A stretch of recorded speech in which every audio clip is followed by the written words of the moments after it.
Hello and welcome back to another Impact Lounge special. Tonight I'm your host, Adam, and I'm going to be joined by Killer Kross in a moment. But before we start that, just a few bits of housekeeping. Make sure that if you're stopping by for the channel for the first time, hit that subscribe button and make sure to check out Trent and Carl on the weekly Impact Review. For those of you missing Adam and Rose show, we are going to be back soon. Completely my fault. I've taken a bit of a hiatus, but the plan is to get that back up and running to complement the great stuff that Trent and Carl are doing. So do make sure that you hit the subscribe and leave some comments below, as I know Trent and Carl do tend to read those out each and every week and look through them. So give them something extra, give us some feedback on this interview that you're about to hear with Killer Kross. And yeah, I'm sure we'll catch you on another show very soon.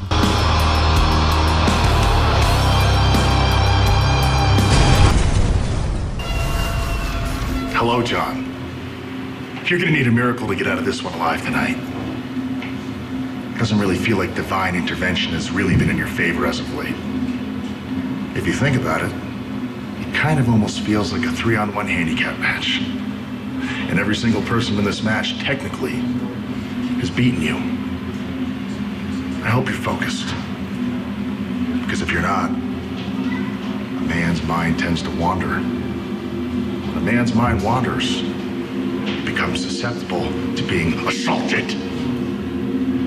Tonight, I will advance. I will attack. And I will annihilate. Because no matter where the time is told, John, in the end, everybody pays the toll. And I am not going away. Hello, and I'm now delighted to say I'm joined by Killer Kross. Good evening, Killer. How are you this evening? I'm doing well, thank you. Great. And are you at home in Vegas tonight? No, I'm on a tour of California right now, and I will be back home probably in a few days. Fantastic. Well, first of all, from everyone at the Impact Lounge, just want to obviously thank you for taking the time out to talk to us this evening. I suppose as we get into this, we'll talk about various things, but I really want to go back to the beginning if I can. And when I say the beginning, I'm talking about your time with Impact. That debut, we had a review show for last year, and we voted that as the moment of the year on Impact. So you must have been pleased when you look back at that policeman sketch with Petey, where you looked over your shoulder. You must have been pleased the way it turned out. Absolutely. I had a total blast with that. I'm glad people really enjoyed it. With regards to that, and the whole build-up, with the playing cards, the calling cards, I take it there was never any doubt it was always going to be you. There wasn't a plan that was changed. It was always you, I take it. Yes, that is correct. Great. And that opening montage, where you were the arresting officer, how much input did you have into that, or was it something that was kind of dictated to you? Well, that narrative was something that was given to me, and then the verbiage was very much left to me. Obviously, you've got a very unique style, the way that you talk and the way that you deliver your promos with the intensity. Would you say that you've studied other people and modeled it on anyone else in particular? I would definitely say there were people that laid a foundation of sincerity, for lack of better words, for people to pay attention to if they're really looking. I think Roddy Piper was definitely one of them. I brought up earlier Bobby Heenan, Jerry Lawler, Brian Pillman, Steve Austin, even Andy Kaufman. I think these people, when they said something, there was never any question of whether or not you could believe it or not. There was no questions. I think sincerity is a lost art in professional wrestling, and I'm glad that the business is booming, which I believe it is, and I'm glad that more people now than ever are engaging it on so many different platforms, and the independents are rising, and we have the rise of all these different companies, and WWE is doing fantastic. That's great. However, I think that there are some very key fundamentals that made this very special that are being overlooked on a daily basis. And I'm definitely not going to do that, as you can see in my work. I like to give my nods to the ways of the old, so to speak. And I believe that storytelling is something that is a very critical component in making this special and preserving it to be special. Because if this just becomes one large circus where people are flying up the air and crashing and burning, it's going to get old very fast, and it's going to shorten our careers. And without a story, these things don't mean anything. So I try to do my best to execute that as immaculately as possible. Well, it's interesting that you brought that up about storytelling versus, well, I was going to use the example that Eli Drake used when we interviewed him. He called it flippy shit, where people are just doing one spot after another. And I'm very much in the same agreement as you. But what do you think is missing from the industry? Because you said it's in a boom period, we've had the Attitude Era, we've had, the Ruthless Aggression Era. How would you describe today's wrestling, and what do you think it should be to take it to that next level? I think that for me to answer that, it would be coming from a very pious, egocentric place. And I honestly don't know the answer to that question. I think in the grand scheme of things, I've been around for a very short period of time versus other guys that have been around for 20 to 30 years.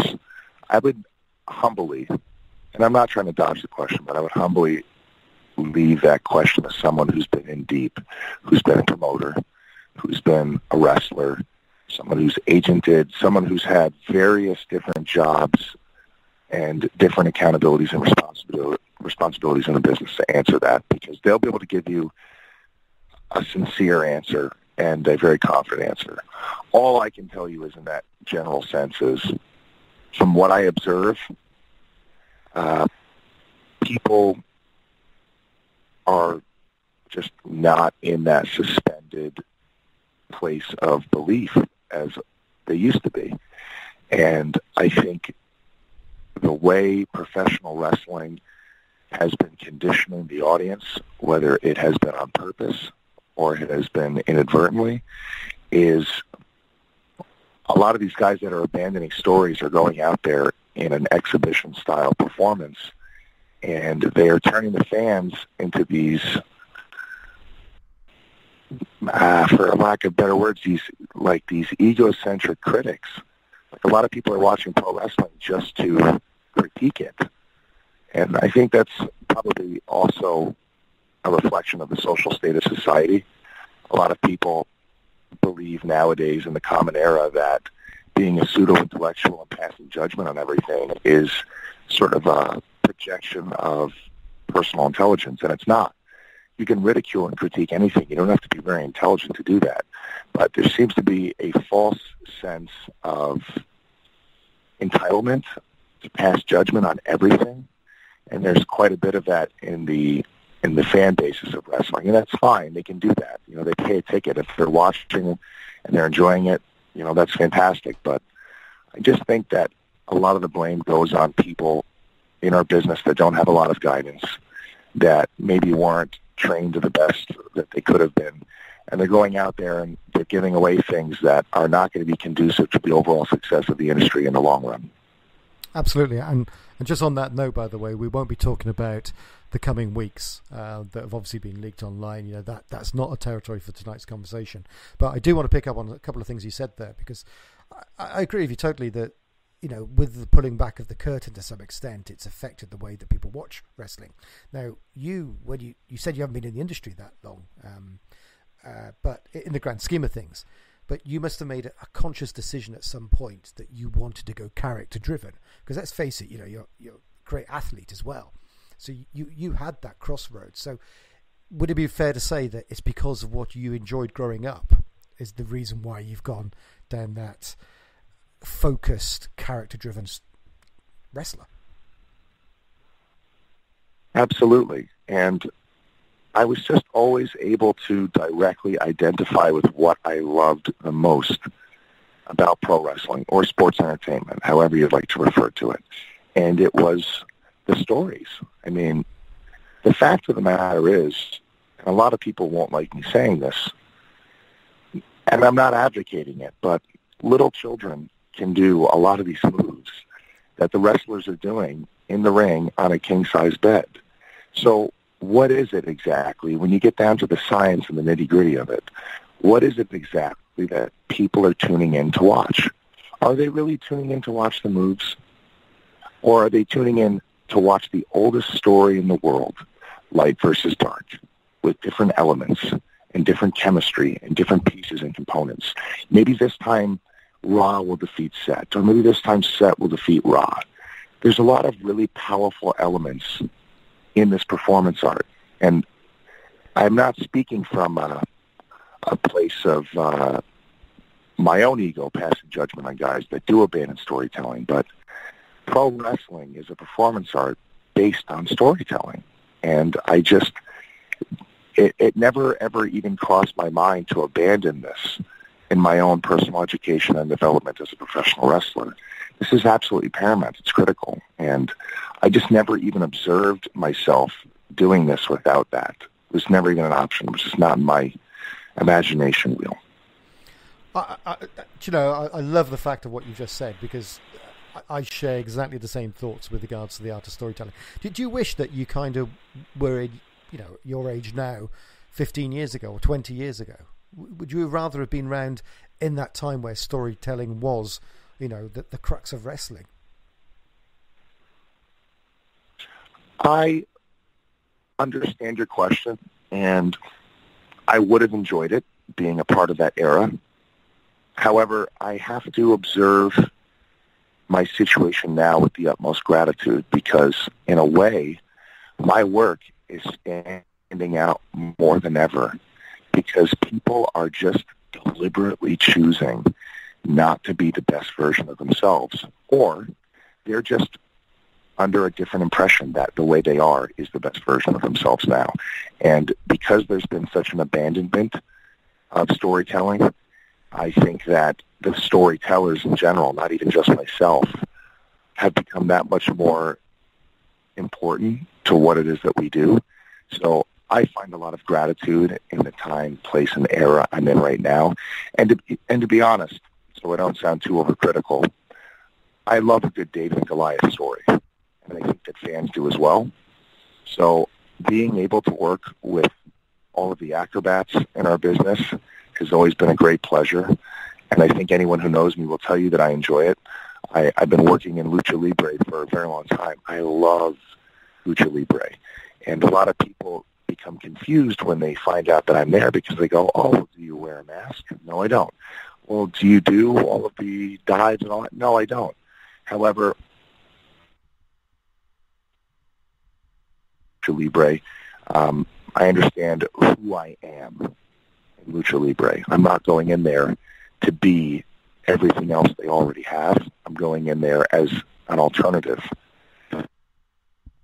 I take those two different performance arts, pro wrestling and Lucha Libre, because they are very from there.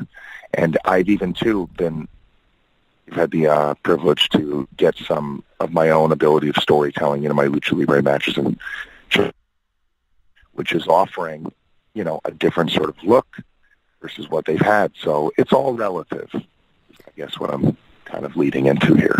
So going back to the David and Goliath thing that you talked about, bearing in mind your size and your character, does it suck that you're unlikely to ever be David in the storytelling process? Yes, and I could be a very good David if I was given the right opponent. I think people would be shocked to see how fast and mobile I really am. But again, with storytelling, I wouldn't want to give something like that away unless it was the right guy. I think a Congo Kong or a Walter would have been absolutely perfect. When I was involved with catch wrestling, very oftentimes in legitimate competitive formats, I had to compete against guys that were bigger than me, because I competed super heavyweight. So I wasn't always the tallest guy. So I had been dispatching much larger men.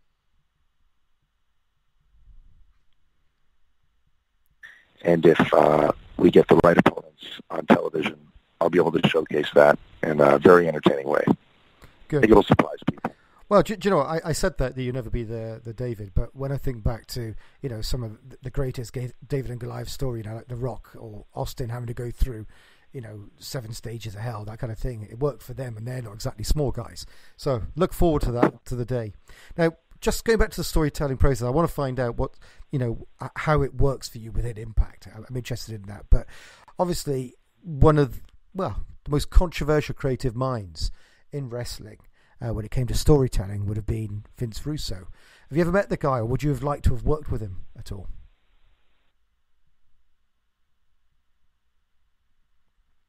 Occasions, and I would even go so far as to say we're very friendly acquaintances, and he has reached out numerous times.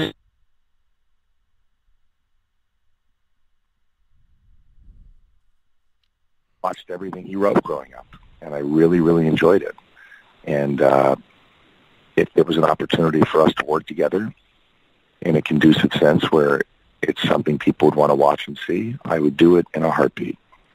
Great answer. Now, I know we've only got about 5 minutes left, so there's a few questions I do want to ask you, but the main one is to do with the current Impact creative team. How much of what we're seeing at the moment has been driven by you, or you very much got a narrative that you've been told to follow and that you deviate from? Can you tell us a bit about that process at the moment? Sure. 99% of it is me. I'm given basically a story arc, and they turn the camera on and they say, get to it. Well, that was nice and succinct. Thank you for that. So with regards to the story arc, it's just, you'll be facing Johnny Impact, and you've got X, Y, and Z points you have to hit. I take it it's like that, or do you have any say in where you want the feud to go with regards to, I want Moose to be involved, or does any of that get put over to you, or is it just very much dictated to? It's very dictated. We have writers, and they write what they write, and I am given the privilege of getting in front of the camera and getting to where they need me to get to on my own accord through my own organic presentation. So that's basically how it works. It's the best situation possible, in my opinion. I think it was the first day I was given a script, and I basically just said, I can read this, or you can just turn the camera on and let me go, because I know what this needs to be, and I know what people need to see out of this character. I'm absolutely positive. So they said, okay. So I turned the camera on, and I did what I did on the fly, and they loved it, and they said, don't ever give them a script again. Fantastic, and rightly so as well. We talked about at the beginning of the show there that debut promo, but every promo is so intense and so fantastic. It's just great to watch. With regards to that opening promo, by the way, obviously you revealed the tattoos on your back. One of our fellow co-hosts who's not on the show tonight, he did ask, can you, they're obviously incredibly unique, the tattoos. Are there any stories behind it? Every single one of my tattoos is from a time or a place, or is a reflection or a projection of an ideology or a philosophy that I agree with. I normally don't talk about my tattoos. However, if you'd like to pick one, I'll tell you about it. If you're interested in one particular tattoo, I'll tell you. I'll tell you the whole thing, truthfully and honestly. Okay, well, I tell you what, I'm not going to pick one right here, because if I pick one myself, then my co-host will say that's not the one I wanted to hear. So if it's all right with you, we'll drop you a tweet to ask you about it. Is that okay? Is that a deal? We'll pick one and we'll tweet you to Absolutely. It. Fantastic. All right. Certainly. I'll answer it. That's very, very kind of you. All right. Well, the last thing I'm going to ask you, because I know we are running out of time and you've been very busy in doing these interviews throughout the day. I just want to ask you what your favourite moment has been so far whilst in Impact. What's been your favourite promo, your favourite match, whatever it may be. When you look back in 20 years' time and say, yeah, that was my defining moment, what do you think it's going to be? It's really difficult because I've enjoyed everything I've done with Impact. And that's not a company politic answer. I'm really, really enjoying this whole experience.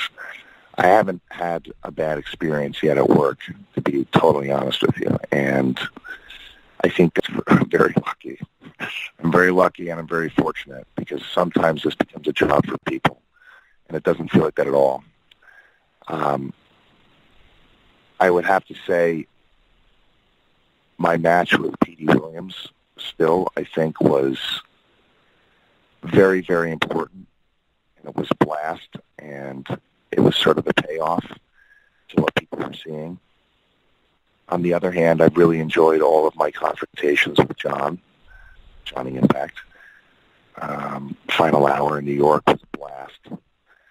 And these next tapings coming up in Las Vegas, I think people are going to be, they're going to be re-shocked, put it that way. Okay. I've got two very quick questions, and that'll be me, I promise. I'll let you get on with the next one. But you mentioned Vegas there, so I was going to ask, what's it like filming Impact in front of your home crowd? Was that a blast? That's a blast, because they've seen me from the very beginning. They watched me wrestle in front of 30 people in a small, dank warehouse 5 years ago.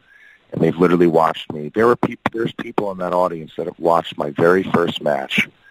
And they literally told me at the end of the show, you were going to be on TV one day. And those same people that said that are literally sitting in that audience, total strangers. So for me, that's very surreal. And I am aware that my personal progress has been expedited in the grand scheme of things. And it's just very surreal at times to just stop and look around and go, I can't believe this is actually happening. Because as much time and as much work as I put into everything, and believe me, it is a 24-hour process. There's the preparation, there's the dieting, there's studying tape, there's travel, and then there's the deed itself. I mean, this is going so fast, and just taking moments to stop and look around and enjoy it, I try to do that as often as possible. But it's very surreal. Excellent. Final question then. It's a fun one to finish with. We had Jordine Grace on, and she's written 3 books about the weird stuff, the weird shit that she gets sent on DMs from people. I've got to ask you, from a male perspective, what's the weirdest thing that fans either sent you or sent you on Twitter or something like that? Is there any weird stuff out there? Yeah, there's a lot of weird stuff. Oh, that sounds like it's a story. What's your favourite? Well, I don't know if it's my favorite, but most memorable was people send me these fantasy stories. Yeah, and they're pretty interesting. They're in the alley of 50 Shades of Grey involving Killer Kross. So, well, it's I don't know. I don't always read them. I most often don't. But yeah, it's just very strange. Okay, well, he could be the first wrestler to go into erotica. Well, I promise I won't send any more. I won't send any more to you, Killer. I promise. Okay. Now that I know that they freak you out, I won't send you any more. All right. Thank you for your time tonight. Really appreciate it, and continue to do the amazing work, because we're really, really enjoying it. Thanks so much for your time.